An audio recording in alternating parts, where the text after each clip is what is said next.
Hello there! Hope you're ready to take a look at the Final Fantasy VII Remake running on the Steam Deck. So if you are, buckle up, because we're about to explore how this iconic RPG, or the remake of one, holds up on Valve's handheld wonder.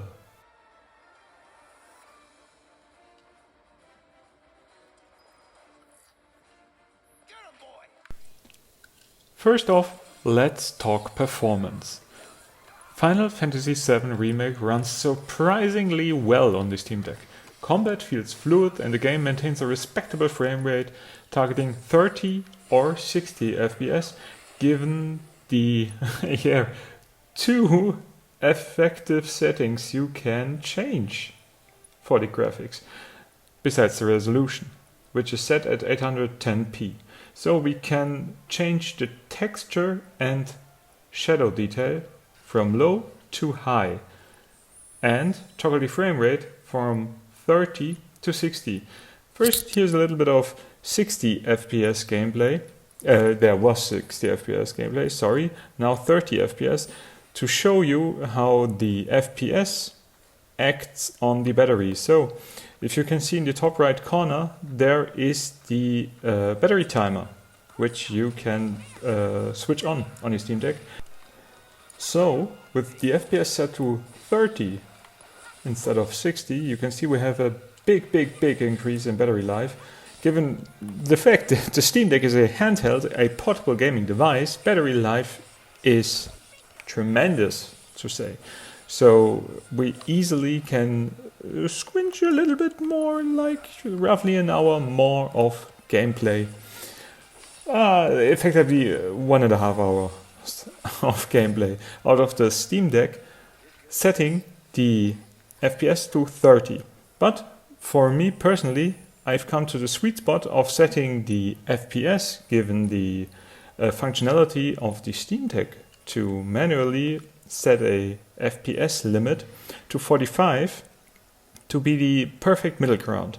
For this gameplay here, I'm going to show you a little bit of this because, as you can see now, recording the 45 FPS kind of flickers. So the game itself is not a problem here, it's me recording it in a not so good frame rate, obviously, or a too high frame rate, so you get this little flickering effect. But just imagine it wasn't there, and you can see the battery timer on the top right corner is still kinda looking well, like roughly 45 to 60 minutes more on a full battery load than the 60 FPS target. So now we're going to switch back to the 60 FPS and we'll take a look at the first boss fight against the Scorpion Sentinel and the cutscene which runs before the battle. So now I'll let the gameplay speak for itself, but in summary, the Final Fantasy VII Remake runs commendable on the Steam Deck. It's not the PS5 or the PS4 version, let's be honest, but it's darn close. If Square Enix sometime in the future irons out a little bit of resolution hiccup, like not running at 800p for some godforsaken reason, we'll be in handheld heaven. And given the performance of Remake, I can see a future port of Final Fantasy VII Rebirth running just as smooth on the Steam Deck. And with that, I'll let you to the boss fight. Enjoy!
showed you how it's done. Come on, we've got to move.